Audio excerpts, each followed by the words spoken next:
We're Marv and Linda, and together we want to be in conversation about Christian spiritual formation and marriage and what that means. And this is the first video that we want to post in a series of videos on this theme of Christian spiritual formation and marriage. And so perhaps the way to begin this is to talk a little bit about what is Christian spiritual formation. And wanting to underline that word Christian spiritual formation, I remember hearing Dallas Willard say one time, everyone gets a spiritual formation. It's just a question of what is it? What is that? That's right. What kind of person are they becoming? Yeah. And there are a lot of things that drive people, value systems that they have, the things that shape the way they think about things, the way they act and operate, and all those kinds of things. And we're wanting to look a little bit at the distinctiveness of a Christian spiritual formation. And Christian meaning following Jesus.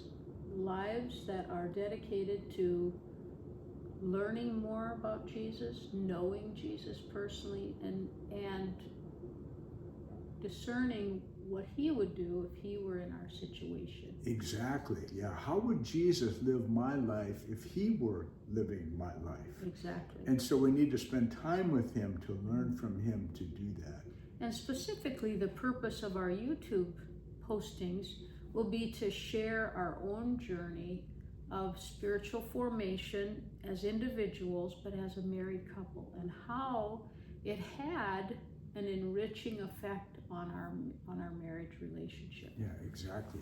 And we've been on this journey together for a long time, 51 years. And as a result of that, we have a couple of children, and we have some grandchildren, and a great-grandchildren. Yeah, it's so exciting for us. And our children would tell you that we are not perfect. No. And they would also tell you that we're very ordinary people. Yeah, so I think for viewers, we would want people to know that we don't put ourselves out there as experts. No, that's right. We know that what we do think we can share, though, is our own personal experience along the way in the different seasons of our life together, and let people decide for themselves whether there's a helpful thought in there. Maybe it's food for thought for someone. Maybe listening to a little bit of our story can be helpful for them, for generating ideas for another couple.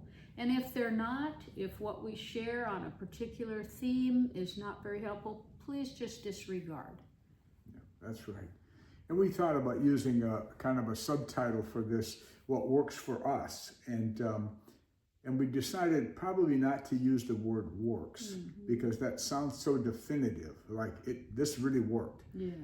What we mean is what we have found to be beneficial, or what we found to be helpful for us, and what kinds of practices that we can engage in. And this is different than marriage enrichment. It is, yeah. You know, we've done quite a bit of marriage enrichment in our years of ministry together. Yes. That's all good. Marriage enrichment topics are wonderful. Yeah.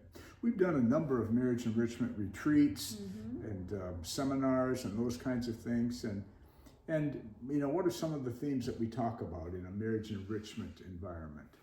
Well, in churches and my role as a chaplain, we were often explaining good communication skills, good conflict resolution skills. Yeah. How to offer a good apology, how to receive a good apology. How to receive a good apology, exactly. Yeah, and all that is good stuff. It's just not what we want to share on this YouTube channel. Yeah. However, I would say that what we have found, though, is that the spiritual formation topics, as we pursued them, they had an enriching effect on our marriage. Absolutely. And in doing marriage enrichment things, we find that it really takes people who are being spiritually formed in Christ to really be able to do some of those things. Like in the area of conflict resolution, to be able to make a good apology or receive a good apology. You know, the spiritual formation is a key part of that. Key part of that. And let's look a little bit more at what that means. I'm thinking of the verse that Paul writes to the Galatians in Galatians chapter 4 and verse 19, where he writes, "My dear children, for whom I am again in the pains of childbirth until Christ is formed in you.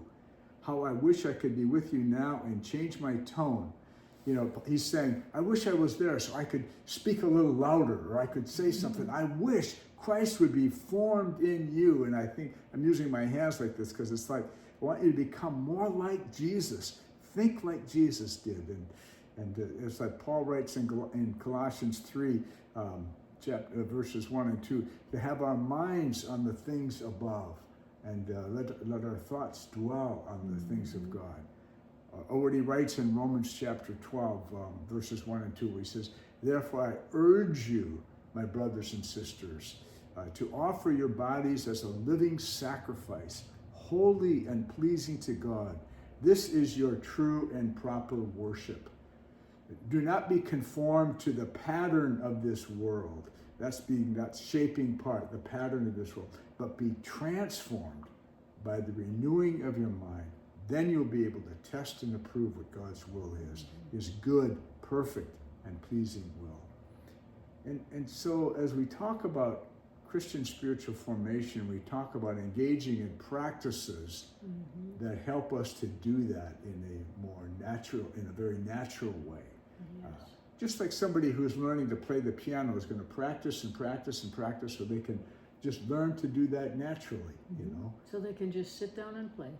Yeah, isn't that wonderful? Well, I'd like to do that on the piano, but I haven't practiced. So we would love to invite you to join us for this YouTube discussion and subscribe. Yep. We should share a little bit about some of the foundation that we're going to be building this off of. We have done a lot of study and reading over the years. Over these 50 years, we've read a lot of the spiritual classics and those kinds of things. We've read some books on Christian spiritual formation. Together, we participated in the Renovari Institute, which is a 2-year training program offered by Renovari, and Dallas Willard and Richard Foster were some of the key voices in that movement, And those books have been very helpful. And both of them have written a number of things, and we recommend all of it. Dallas Willard writing Spirit of the Disciplines. And Richard Foster, Celebration of Discipline. And I think that's a classic work. It's now over 40 years old and over 1 million copies sold. We will no doubt make references to some of those materials that we've studied. Yeah, exactly. And some of the practices that are laid out in those 2 works are really significant. And just explain candidly how, at the different seasons of our life, we have used these ideas that they purport in their books, and for people's consideration as they view. Yeah. And we may tell a few stories along the way of how that works for us. So, yeah.